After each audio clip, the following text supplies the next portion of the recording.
जय श्री राधे कृष्णा। हमारे YouTube channel JP Bhardwaj ब्रजवासी में आप सभी का फिर से स्वागत है। दोस्तों, जैसा कि आप जानते हैं 6 फरवरी से फाल्गुन महीना शुरू हो रहा है और प्रथम सोमवार भी पड़ रहा है।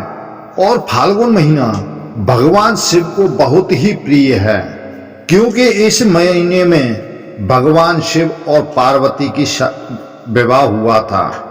फाल्गुन महीने में जो उपाय करते हैं उनका बड़ा ही महत्व होता है, और जो भगवान शिव की पूजा करते हैं तो भगवान भोलेनाथ उनके ऊपर अपनी कृपा दृष्टि बनाए रखते हैं, उसकी सभी मनोकामनाएं पूर्ण करते हैं। इस महीने में महाशिवरात्रि भी पड़ती है।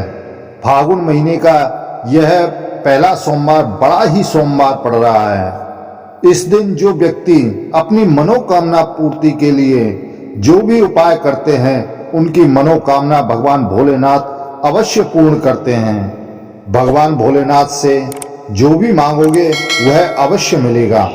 इस दिन भगवान भोलेनाथ के साथ साथ माता पार्वती, गणेश जी, नंदी महाराज और कार्तिकेय की पूजा अवश्य करनी चाहिए। शिव परिवार की इस दिन जो पूजा करता है उसकी अवश्य ही मनोकामना पूर्ण होती है। फाल्गुन महीने का प्रथम सोमवार बड़ा ही सोमवार माना जाता है। वैसे तो फाल्गुन के सभी सोमवार बहुत ही बड़े माने जाते हैं। इस दिन जो भी व्यक्ति इस उपाय को करेगा उसकी अवश्य ही मनोकामना पूर्ण होगी। तो दोस्तों, आपको उपाय में बस एक चीज भगवान भोलेनाथ को चढ़ा देनी है।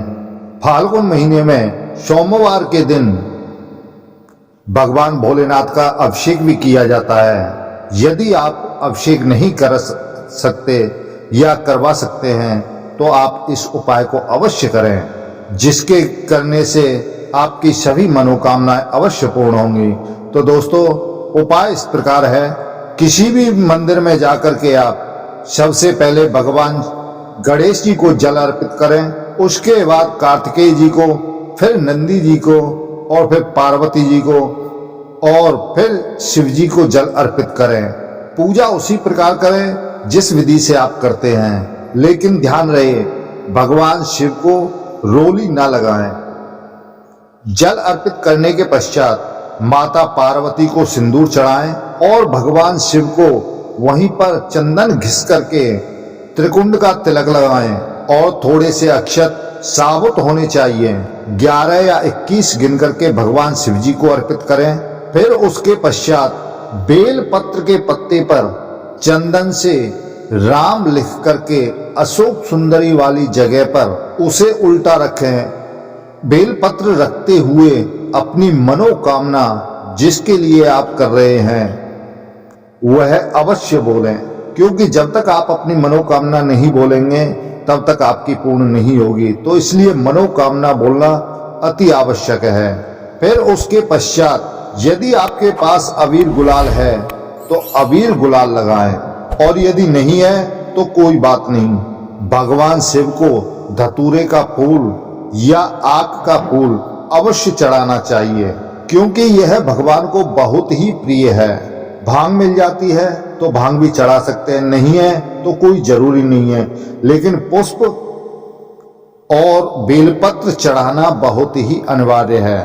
फिर उसके पश्चात माता पार्वती को सिंदूर अवश्य लगाएं। माता पार्वती को सिंदूर लगाने के पश्चात में नंदी के कान में अपनी मनोकामना, जिस कार्य के लिए आप कर रहे हो, जो आपकी भी मनोकामना है, चाहे वह कोई भी मनोकामना है, वह नंदी के कान में अवश्य बोलें, क्योंकि नंदी के कान में यदि आप बोलेंगे तो भगवान शिव को वह आपकी मनोकामना अवश्य सुनाएंगे। तो जिसके करने से आपकी मनोकामना बहुत जल्दी ही पूर्ण होगी। तो नंदी के कान में आपको अपनी मनोकामना अवश्य बोलनी है। 3 कार्य आपको अवश्य करने हैं इसमें: बेलपत्र, अक्षत और फूल, और नंदी के कान में अपनी मनोकामना अवश्य बोलनी है। यह 3 काम बहुत जरूरी हैं। तो दोस्तों, फाल्गुन का पहला सोमवार है, इसमें आप पंचामृत से भी स्नान करा सकते हैं। यदि पंचामृत नहीं है तो आप सादा जल से भगवान शिव जी को स्नान करा सकते हैं। तो दोस्तों, एक छोटा सा आसान उपाय हमने आपको बताया है। यह वीडियो आपको कैसा लगा? हमें उम्मीद है अच्छा लगा होगा। कृपया चैनल को सब्सक्राइब करना ना भूलें।